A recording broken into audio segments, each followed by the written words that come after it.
taxanihii kormarka buugta iska u samee ee maktabadda wariyaa waxaa idinla socodsiinaya anigoo ah cabdiraxmaan dool. maktabadda wariyaa waxay ururisaa dib u habaysaa daabacdaana buugta iyo qoraalladii hore ee taariikhda Soomaalida iyo Geeska Afrika. haddaba qormooyinkaas ayaan si kooban marba mid u dul joogsanaa annagoo eegayna macnaha ay xambaarsan yihiin. sidaynu wada ogsoonnahay ajaanib aan la soo koobi karin oo inta badan ka soo jeeday waddamadii gumaystayaasha reer Yurub, khaasatan Ingiriiska iyo Talyaaniga, ayaa qarniyadii tagay wax ka qoray khayraadka dabiiciga ah ee geyga Soomaalida oo hodan ku ahaa bado, macdan, webiyo, ugaadh iyo kaymo. khayraadkaas oo ay ku hawlanaayeen siday u sahmin lahaayeen ugana faa'iidaysan lahaayeen. waxyaabaha ay aadka wax uga qoreen waxaa ka mid ahaa ugaadhsiga duurjoogta sida bisadaha waaweyn, ugaadha, maroodiga, dhammaan naaslayda, xamaaratada iyo shimbiraha oo ay ka macaashi jireen una arki jireen wakhtigaa ciyaar geesinimo leh oo sports ah, iyaga oo ku loolami jiray shiish wanaagga iyo gooldhalinta roogta xayawaankaas. waa waagii uu baxay magaca big game hunting ama ciyaaraha ugaadhsiga waaweyn.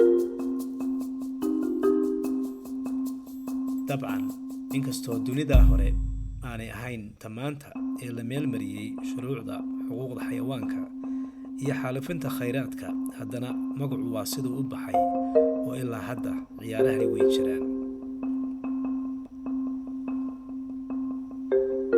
maanta waxaan taxanaha ku soo qaadanaynaa sheeko la xidhiidha arrimaha ugaadhsiga ee qoraagii Ingiriiska ahaa ee Agnes Herbert iyo buuggeedii Two Dianas in Somaliland, The Record of a Shooting Trip, ama labada diyaano ee Somaliland, qisadii socdaal ugaadhsiga. haddaba aan gudagallo. buugga labada diyaano ee Somaliland waa sheeko ku saabsan boqolka geesinimada iyo badheerka leh ee laba hablood oo ilmaadeer ah, Agnes iyo Cicely, ku tageen geyga Soomaalida iyo dhacdooyinkii yaabka lahaa ee ay kala kulmeen dhulkan qalaad ee ay soo booqdeen wakhtigaa dhammaadkii qarnigii 19aad oo aanay dumarku xuquuq badan guri joognimo dhaafsiisan lahayn. buuggan ayaa markii la daabacay aad loo xiisaynayey, iyada oo lagu ammaanay kartideeda dumarnimo, iyadoo ka hor timid xeerkii bulshada ee soo jireenka ahaa iyo tilmaanta hufan ee ay ka bixisay quruxda muuqaalka Afrika iyo sida kaftanka leh ee ay sahalka uga dhigtay caqabadaha socdaalka Somaliland iyo ugaadhsiga.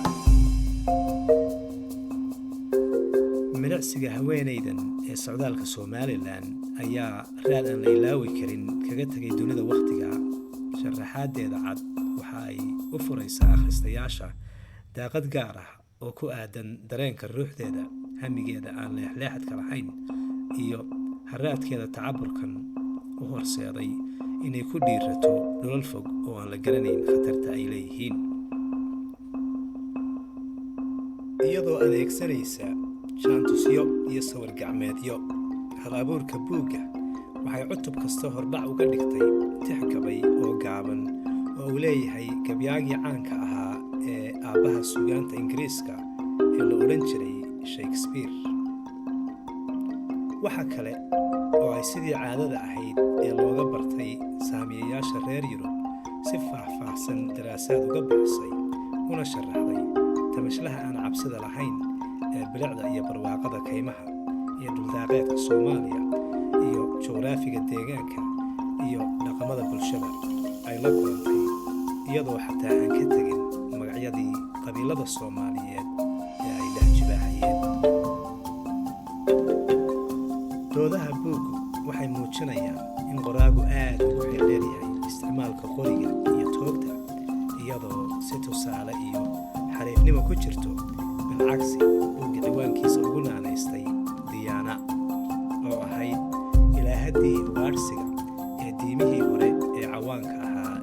Roomanka iyo Giriigga ayaa waxaa astaan u ahaa qaansada iyo leebka oo lala xidhiidhin jiray geesinimo, mushaaxidda kaymaha iyo dunida dabiiciga ah iyo ugaadhsiga. Agnes waxay qortay buugaag dhowr ah oo la xidhiidha safaradeeda iyo ugaadhsiga Afrika iyo waqooyiga Ameerika. Waxay waqti ku qaadatay intayna tegin Soomaaliya, dalka Kanada iyo Maraykanka. Agnes waa hooyada qoraan caan ah oo reer Kanada ah oo la odhan jiray Brother Phil. waxaa intaa nagaga eg dulmarkii buugga labada diyaano ee Somaliland iyo sheekadii labada gabdhood ee ilma adeerka ah ee Agnes iyo Cicely. waa taxanihii kormarka buugta iska u samee ee maktabadda Waryaa. waxay ula socodsiinaya anigoo ah Cabdiraxmaan Dool. waxaad buuggan iyo taariikh kale oo badan ka heli kartaa maktabadda Waryaa. fadlan booqo waryabooks.com.